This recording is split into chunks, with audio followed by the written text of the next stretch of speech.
so real. Let me just say it's a great honor to speak to you today. I'm glad you made time to speak to me, and it's just great to be with you today.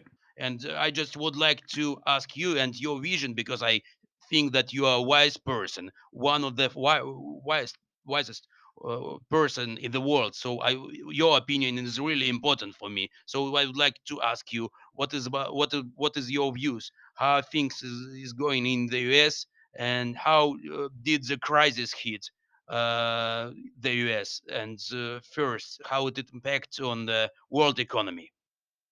We have a problem with high inflation through food and energy costs, for example, and also just disruption of supply lines and disruption of really the whole world order that we've had for so many years. So China is reopening. That's going to have positive effects on global growth.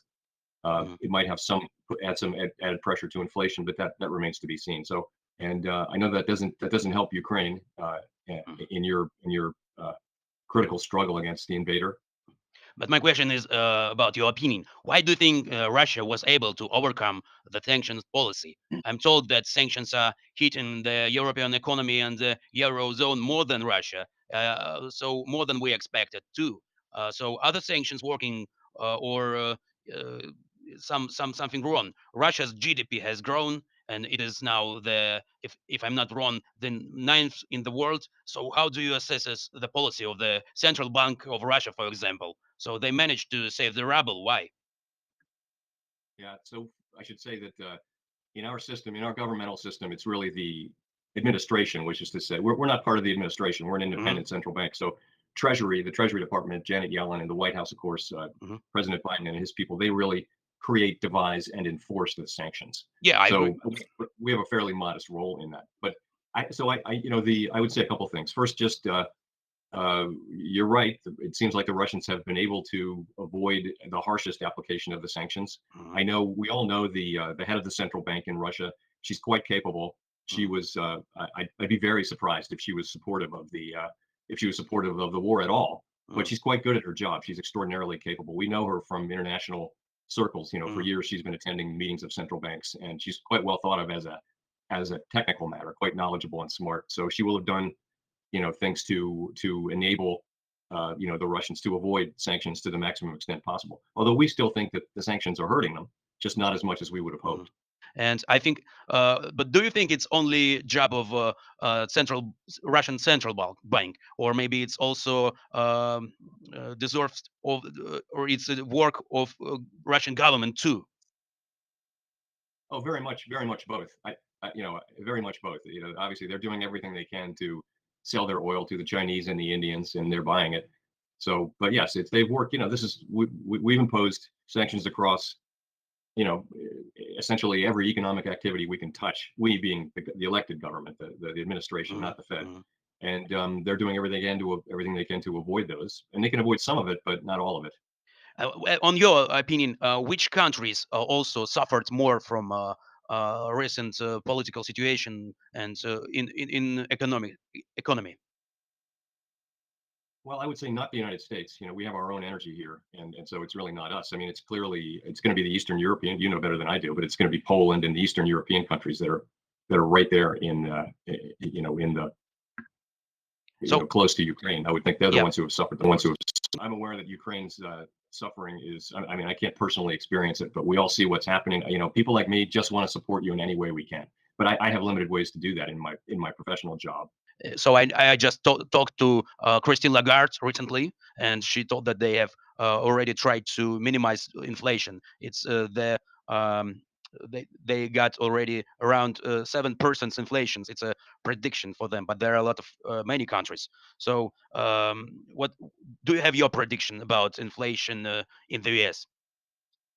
I do, yes. Our policy rate quite a lot last year in order to slow the growth of the U.S. economy and enable inflation to come down, and we think that's working now. And I think we're very much on track to get inflation back down to our target, which is 2%.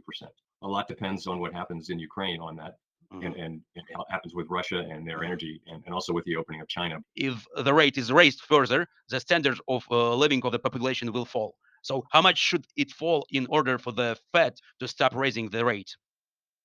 Hmm. You know, we've raised rates quite a lot.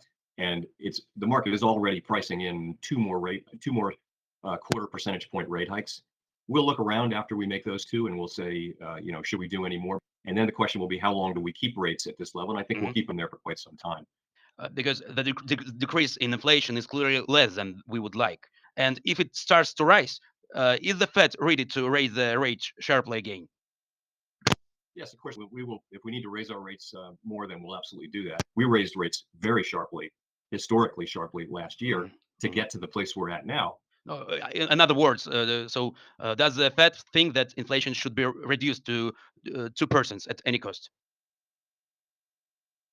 Well, so we think we do need to reduce inflation to 2%. That is our obligation. But I think the Mhm, path there, as we walk that path down to 2%, we'll also be considering, not at this point, but a little further on, we'll be considering, um, the effects on the labor market as well.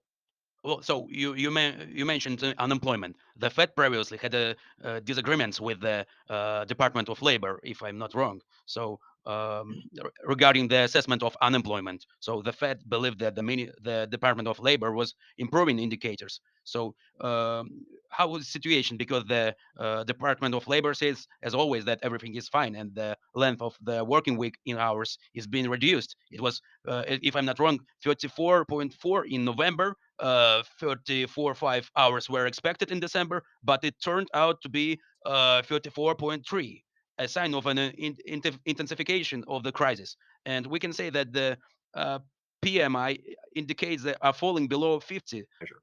Mhm, You also pointed out that, though, to the average work week, there are some modest signs that the labor market is weakening. And for example, that the number of hours worked per week ticked down a very small amount. That is a sign of a slight softening in labor market conditions. That is true. In addition, wages, which have been very, very high, we track wages quite carefully. mhm, The increases, they're still very high increases, but the increases have been declining a little bit. And that's a good thing because too high wage inflation causes price inflation. Our mandate is mhm, for mhm, price inflation, not wage inflation.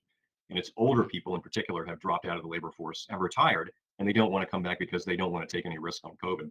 But the US labor force has really shrunk mhm, since COVID in a mhm, way that's very surprising. And that's so we have a labor shortage in a way. We have a shortage of available workers, and that's part of what makes it hard to get inflation down. And But what we're going to find is that growth in 2022 was positive but modest. It was subdued. So 1% around that level. In terms of this year, most forecasts call for the U.S. economy to continue to grow, but at a pretty subdued level. So growth of less than 1%, let's say. But we would tell you that a recession is almost as likely as very slow growth. Um, so that's a fact, and I think that is partly because of us having raised rates quite a bit. But this is what it takes to get inflation down. We to get inflation off of the high. We've had inflation at its highest level in 40 years. To get inflation to come down, what we need is a period of slower growth, so that the economy can cool off, so the labor market can cool off, so that wages can cool off, and so that's how inflation comes down. That's the only way we know to bring inflation down. And it can be painful, but we don't know of any painless way mhm. for inflation to come down. And what kind of risk do you see for world economy now, and especially for the US? What is your assessment?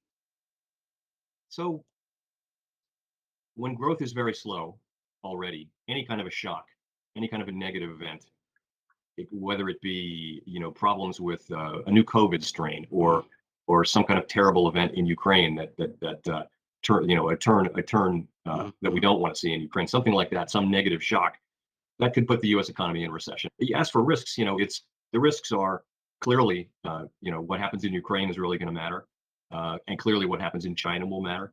In the United States, I think we have a risk from this thing you're reading about the debt ceiling. There's going to be a big confrontation mhm. in the next few months. But what is US government debt? So what is the I'm problem sorry, now? What is the problem with the US governmental debt? government debt. Yeah. Well, so we have this system. We're the only major country that has the following system. Mm, Congress votes to spend money, and then uh, we're spending more money than we're taking in, so we're having to borrow to fund the approved spending. mhm, And now, but we haven't voted to approve the borrowing. mhm, So there's a separate vote mhm, coming up in June, and we're the only country in any system of government when you vote to spend the money, you're also authorizing the mhm, borrowing mhm, necessary to fund that. only in the United States. So, but when you're operating at a deficit, and we are Mhm, operating at a deficit right now, you literally don't have the money to spend if you mhm. can't borrow anymore. And so there's a battle over what it will take to get the debt ceiling raised. So So what is your forecast about that battle? that battle, and it's not a question of having the ability to pay our bills. It's a question of one political party you trying to use its leverage to dictate to the other political party what fiscal policy to do. In other words, they want to see spending cuts and that kind of thing. So it's a confrontation that happens in the U.S. system. It happened in Mm. 1994. It happened in 2011. It happens every 5 or 6 years. By the way, this is the Treasury Department's business, not the Fed. No, I know that. I talked to Christine Lagarde, and she told me it doesn't matter who will win in economy, but there will be win for the U.S. because the U.S. is the biggest country and it has resources to support us with a military assistance, and that's why we are strong. And there will be only one winner who has a big gun. She told me that. I like that. Thank you, dear chair. Thank you very much. And my one of my last question: what do you think about Davos as a summit? I took a part there, but I think that it's not so influenceable as it was before. It's not Davos. We don't attend Davos. It's more, it's a little, we use the word flashy. Mm, It's a lot of people with, a lot of very wealthy people with private jets and things like that. So mm, I know Christine goes, Christine Lagarde, and mm, other central banks go, but we don't go. I mean, I think it's an interesting group. You'll meet a lot of world business leaders and world government leaders there. I think it's worth going once or twice.